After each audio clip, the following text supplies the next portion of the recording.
السلام علیکم ورحمۃ اللہ وبرکاتہ۔ ناظرین، میں دلشاد احمد مظاہری اور آپ دیکھ رہے ہیں ڈیلی حاضری یوٹیوب چینل۔ محترم ناظرین، آج کی اس ویڈیو کا عنوان ڈاکٹر ذاکر نائک صاحب کے بیان کردہ غلط مسائل جو کہ سراسر قرآن و حدیث کے خلاف ہے۔ آج کی اس ویڈیو میں ہم صرف 3 ہی مسائل کو بیان کریں گے۔ پہلا مسئلہ، بلا وضو قرآن کریم چھونا جائز ہے۔ دوسرا مسئلہ کہ 3 طلاق کے بعد بھی رجوع کا حق ہوتا ہے، یعنی 3 طلاق کے بعد حلالے کی ضرورت نہیں بلکہ چوتھی طلاق کے بعد حلالہ ضروری ہے۔ تیسرا مسئلہ، 3 طلاق 3 نہیں بلکہ ایک ہی ہوتی ہے۔ یہ ڈاکٹر ذاکر نائک صاحب کے بیان کردہ غلط مسائل ہے۔ آج کی اس ویڈیو میں ہم انہی بیان کردہ غلط مسائل کا جواب دینے کی کوشش کریں گے، اور اس سلسلے میں ام المدارس دارالعلوم دیوبند کا فتویٰ کیا کہتا ہے اس فتوے کو بھی آپ کے ساتھ شیئر کریں گے۔ آئیے محترم ناظرین، ویڈیو شروع کرنے سے پہلے آپ سے ایک چھوٹی سی گزارش کرتا ہوں کہ اگر آپ ہمارے چینل پر نئے ہیں تو آپ ہمارے چینل کو ضرور سبسکرائب کر لیجئے اور بیل آئیکن کے بٹن کو دبانا نہ بھولیں تاکہ ہر آنے والی نوٹیفیکیشن آپ تک ضرور پہنچ سکے۔ دیکھیے دوستو، پہلا مسئلہ جو ڈاکٹر ذاکر نائک صاحب نے بیان کیا ہے، ڈاکٹر صاحب ایک جگہ فرماتے ہیں بلا وضو قرآن کریم چھونے کی اجازت ہونی چاہیے، یعنی بغیر وضو قرآن کریم کو چھونا جائز ہے۔ ڈاکٹر صاحب کا یہ قول، حالانکہ ڈاکٹر صاحب کا یہ قول آیت کریمہ لا یمسہ الا المطہرون اور تمام ائمہ مجتہدین کے سراسر خلاف ہے۔ قرآن کریم کی آیت جو ابھی میں نے آپ حضرات کے سامنے پڑھی ہے، لا یمسہ الا المطہرون، کہ اسے پاک لوگ ہی چھوتے ہیں، اور اس کی ایک تفسیر یہ ہے کہ قرآن پاک کو وہ لوگ ہاتھ لگائے جو باوضو ہو اور ان پر غسل فرض نہ ہو۔ حدیث شریف میں بھی اسی چیز کا حکم دیا گیا ہے۔ چنانچہ حضرت عبداللہ بن عمر رضی اللہ تعالیٰ عنہما سے روایت ہے کہ رسول اکرم صلی اللہ علیہ وسلم نے ارشاد فرمایا، قرآن پاک کو وہی ہاتھ لگائے جو پاک ہو۔ تو معلوم ہوا ڈاکٹر ذاکر نائک صاحب کا یہ کہنا، یہ قول کہ قرآن کریم کو بلا وضو ہاتھ لگا سکتے ہیں، بغیر وضو کو ہاتھ لگا سکتے ہیں، یہ سراسر آیت کریمہ لا یمسہ الا المطہرون اور تمام ائمہ مجتہدین کے خلاف ہے۔ دوسرا غلط مسئلہ جو کہ ڈاکٹر ذاکر نائک صاحب نے بیان کیا ہے کہ 3 طلاق کے بعد بھی رجوع کا حق ہوتا ہے۔ دیکھیں دوستو، آپ اپنی اسکرین پر دیکھ سکتے ہیں اس سلسلے میں ام المدارس دارالعلوم دیوبند کا فتویٰ کیا کہتا ہے۔ ایک صاحب نے ام المدارس دارالعلوم دیوبند سے سوال کیا ہے، سوال، ڈاکٹر ذاکر نائک نے قرآن ٹی وی کے انٹرنیشنل فورم پر بتایا کہ 1 طلاق، 2 طلاق، 3 طلاق کے بعد حلالے کی ضرورت نہیں ہے، چوتھے طلاق کے بعد حلالے کی ضرورت ہے، 1 یا 2 یا 3 طلاق کے بعد بیوی سے کبھی بھی رجوع کر سکتا ہے، البتہ چوتھے طلاق کے بعد حلالہ ضروری ہے، تفصیل سے اس سلسلے میں رہنمائی فرمائے۔ دیکھیں دوستو، ام المدارس دارالعلوم دیوبند کا کیا جواب آیا ہے۔ جواب، بسم اللہ الرحمن الرحیم، بشرط صحت سوال، اگر واقعتاً ڈاکٹر ذاکر نائک نے یہ مسئلہ بتایا ہے کہ 3 طلاق کے بعد بھی رجوع کا حق ہوتا ہے تو یہ بالکل قرآن و حدیث و اجماع امت کے سراسر خلاف ہے۔ قولی تعالی الطلاق مرتان فامساک بمعروف او تسریح باحسان واللہ تعالی عالم، دارالفتاء دارالعلوم دیوبند۔ دیکھیں دوستو، اس فتوے میں جو ہے ایک قرآن کریم کی آیت لکھی ہوئی ہے الطلاق مرتان۔ میں آپ کے سامنے اس آیت کا مقصد اور اس آیت کا خلاصہ بتاتا ہوں۔ ارشاد فرمایا کہ طلاق رجعی 2 بار تک ہے، اس کے بعد طلاق دینے پر رجوع کا حق نہیں ہے۔ آیت کا خلاصہ ہے کہ مرد کو طلاق دینے کا اختیار 2 بار تک ہے، اگر تیسری طلاق دی تو عورت شوہر پر حرام ہو جائے گی۔ یعنی مطلب یہ کہ اگر مرد نے 1 طلاق دی جب بھی رجوع کر سکتا ہے، مرد نے 2 طلاق دی جب بھی رجوع کر سکتا ہے، اور اگر مرد نے 3 طلاق دی تو پھر عورت اس پر حرام ہو جائے گی۔ لیکن ڈاکٹر صاحب کا کہنا یہ ہے کہ اگر 3 طلاق دی تب بھی مرد رجوع کر سکتا ہے، جبکہ ڈاکٹر صاحب کا کہنا قرآن و حدیث کے بالکل سراسر خلاف ہے۔ ایک صاحب نے اور 3 طلاق کے بعد رجوع کی تفصیل کے متعلق جامعہ علوم اسلامیہ علامہ محمد یوسف بنوری ٹاؤن سے فتویٰ طلب کیا ہے۔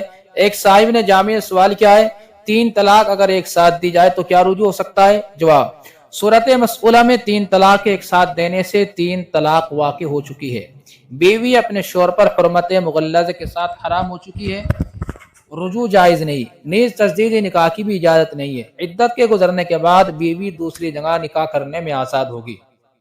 اگر وہ دوسری جگہ نکاح کرتی ہے اور وہ زن و شو کا تعلق قائم کرنے کے بعد از خود طلاق دے دیتا ہے یا اس کا انتقال ہو جاتا ہے اور اس کی عدت بھی گزر جاتی ہے تو پہلے شوہر سے نئے مہر کے تقرر کے ساتھ نکاح جائز ہوگا فقط، واللہ اعلم۔ دارالفتاء جامعہ علوم اسلامیہ علامہ محمد یوسف بنوری ٹاؤن۔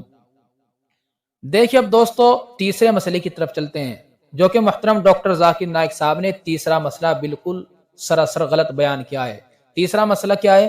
तीसरा मसला उन्होंने बयान किया कि तीन तलाक तीन नहीं, तीन तलाक के तीन होने पर पूरी उम्मत मुस्लिमा का इज्तिमा है, और डॉक्टर जाकिर नाइक के नजदीक तीन तलाक एक ही है, लिहाजा इजमाय उम्मत का इनकार करने वाला गुमराह है। इस सिलसिले में हम उम्मुल मदारिस दारुल उलूम देवबंद की तरफ रुजू करते हैं। क्या वाकई तीन तलाक एक ही होती है या तीन तलाक तीन होती है? देखिए दोस्तों, उम्मुल मदारिस दारुल उलूम देवबंद में एक साहिब ने सवाल किया है।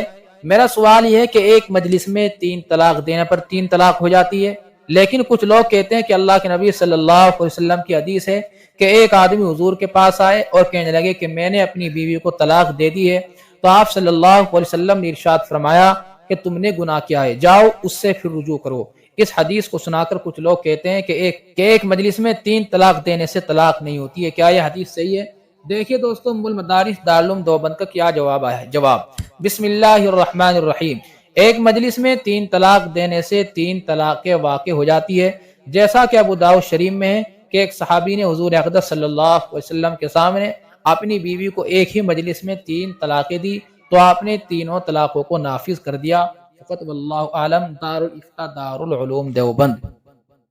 मुहतरम नाज़रीन, जैसा कि अभी आपने दारुल उलूम देवबंद का फतवा सुना है कि तीन तलाक से तीन तलाक़ें वाक़ हो जाती है, लेकिन डॉक्टर साहब का यह कहना है कि तीन तलाक से एक ही तलाक होनी चाहिए। डॉक्टर जाकिर नाइक साहब फरमाते हैं तीन तलाक के लिए इतनी शराइत है जिनका पूरा होना नामुमकिन है।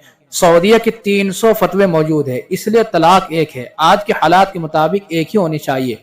खुतबात जाकिर नाइक बहवाला हकीकत जाकिर नाइक, सफ़ा नंबर 331। हालांकि सहाबा इकराम, ताबिईन इज़ाम, अइम्मा अरबा और जमहूर उम्मत नीज मौजूदा दौर के सऊदी अरबिया के तमाम मोतबर उलमा के नज़दीक एक मजलिस की तीन तलाक से तीन ही तलाक वाक़ होती है, एक नहीं। इस मसले में पूरी तारीख में किसी मोतबर आलिम का इख्तिलाफ नहीं है, सिवाय अल्लामा इब्न तैमिया के और इनके शागिर्द अल्लामा इब्न क़य्यिम के। लेकिन पूरी उम्मत के मुकाबले में इन दो हज़रात की राय क़तअन काबिल इत्तिबा नहीं है। डॉक्टर साहब ऐसे इजमाई हुक्म के खिलाफ मसला बयान करके उम्मत को गुमराह कर रहे हैं। यह हुक्म यानी तीन तलाकों से तीन ही तलाक का वाक़ होना कुरान की आयत, बेशुमार अहादीस और सहाबा इकराम के तामुल से वाज़े तौर पर साबित है। उम्मीद है कि मुहतरम नाज़रीन डॉक्टर जाकिर नाइक साहब के बयान करदा गलत मसाइल का जवाब अच्छी तरह समझ गए होंगे कि किस तरीके से वो गलत मसाइल बयान करके लोगों को जो है गुमराह कर रहे हैं। और उन्हीं के मुतालिक एक साहिब ने उम्मुल मदारिस दारुल उलूम देवबंद से सवाल किया। सवाल, मैं डॉक्टर जाकिर नाइक की तकरीर सुनता रहता हूँ, मैं बहुत परेशान हूँ क्योंकि बहुत से लोग कहते हैं कि इनकी तकरीर और तहकीक गैर सय्यन और गुमराह कुन होती है। बराए करम वजाहत फरमाए कि मेरे लिए सुनना दुरुस्त है या नहीं, मैं मसलक देवबंद की इत्तिबा करता हूँ। देखिए दोस्तों, दारुल उलूम देवबंद का क्या जवाब आया है। जवाब, बिस्मिल्लाहिर्रहमानिर्रहीम। इनकी तकरीरें अकाबिर उलमाए देवबंद के तरीका और मसलक से मुख्तलिफ होती है। दीनी एतबार से इनकी बातों के सुनने से दीनी नुकसान का खतरा है। दीन के सिलसिले में हमेशा मुहक्कक और मुस्तनद उलमा इकराम के बयानात और तकरीरें सुननी चाहिए और ऐसे ही लोगों की किताबों का मुताला करना चाहिए। बसूरत दीगर गुमराही का अंदेशा है। हदीस में है, दीन की बातें तुम जिससे ले रहे हो और सीख रहे हो उसको अच्छी तरह देखभाल लो, जिसका हासिल यही है कि गैर मुस्तनद गैर मुहक्कक आदमी से दीन की बातें लेने में गुमराही का शदीद खतरा है। वल्लाहु ताला आलम। दारुल इफ्ता दारुल उलूम देवबंद। जैसा कि मुहतरम नाज़रीन मैंने पहले मसला बयान किया है डॉक्टर जाकिर नाइक साहब का। डॉक्टर जाकिर नाइक साहब का कौल है कि कुरान करीम को बिला वजू छूना, बगैर वजू के छूना जायज़ है। क्या वाकई बगैर वजू के बगैर कुरान करीम को छू सकते हैं, कुरान करीम को हाथ लगा सकते हैं?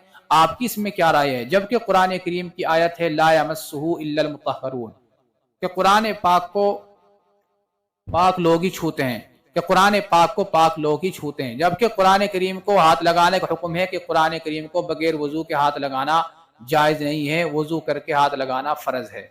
आप हजरात इसके मुतालिक क्या राय रखते हैं कमेंट करके हमें ज़रूर बताएं। चैनल पर पहली दफ़ा है तो चैनल को ज़रूर सब्सक्राइब कर लीजिए और बेल आइकन के बटन को दबाना ना भूलें ताकि हर आने वाली नोटिफिकेशन आप तक ज़रूर पहुंच सके। चलिए दोस्तों, फिर मिलते हैं नेक्स्ट वीडियो में। शुक्रिया। अस्सलामु अलैकुम व रहमतुल्लाहि व बरकातुहू।